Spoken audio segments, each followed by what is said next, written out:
Саламатсыздарбы, урматтуу бир туугандар. Кудай атабыздын ырайымы жана тынчтыгы сиздер менен болсун.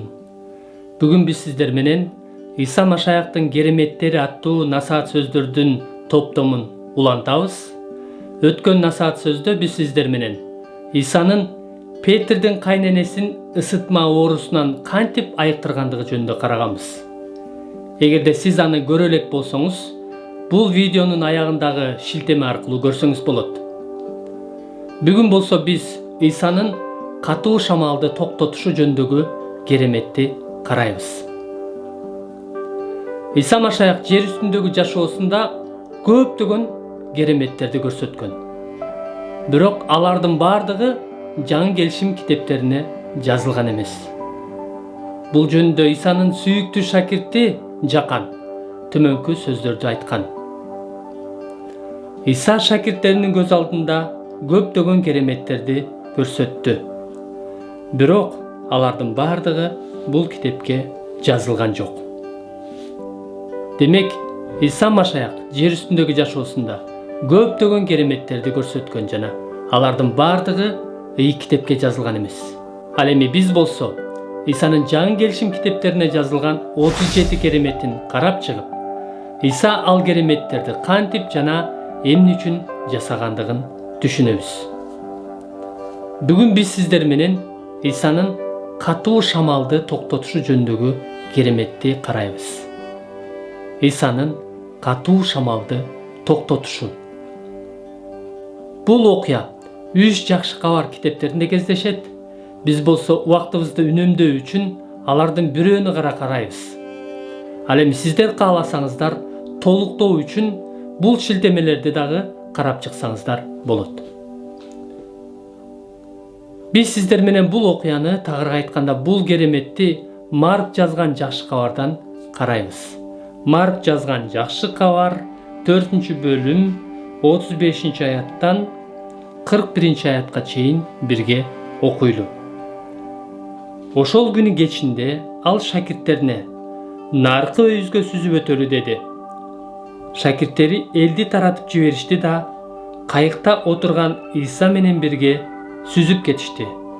Ал жерде башка кайыктар да бар эле. Ошондо аябагандай катуу шамал башталды. Кайыкты толкун уруп жаткандыктан анын ичине суу толо баштады. Иса болсо кайыктын арткы бөлүгүндө башына жаздык жазданы уктап жаткан эле. Шакирттери Исаны ойго түшүп, ага: "Устат, биз чөгүп кетсек деле сага баары бирби?" дешти.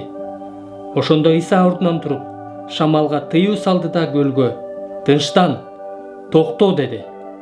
Шамал басылып, улуу тынчтык өкүм сүрдү. Анан аларга: "Эмне мынча коркоксуңар? Эмнеге ишениңер жок?" деди. Аябай коркуп кетишкен алар бири-бирине: "Шамалды да, көлдү да баш ийдирген деги бул ким?" дешти. Бул кереметтүү окуяны ошол убакта өз көздөрү менен көргөн Исанын шакирттерин гана таң калтырбастан, ыйык жазуунун барактарынан ушул кереметтерди окуп жаткан бизди дагы таң калтырбай койбойт.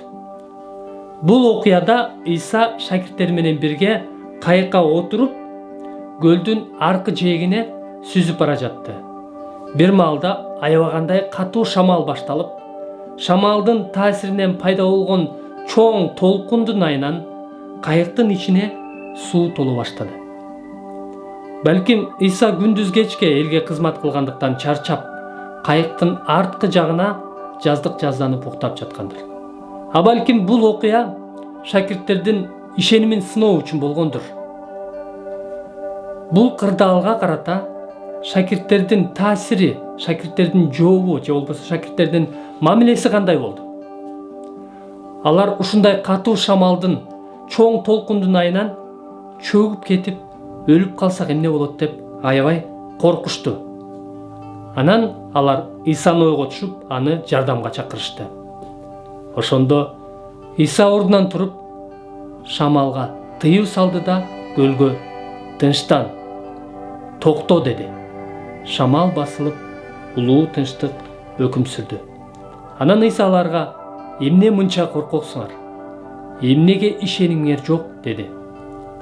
Аябай коркуп кетишкен алар бири-бирине шамалды да, көлдү да баш ийдирген деги бул ким дешти.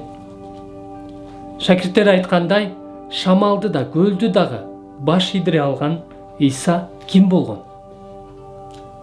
Бул керемет аркылуу Исанын шамалды да, көлдүн дагы үстүнөн болгон бийлиги бар экенин көрө алабыз.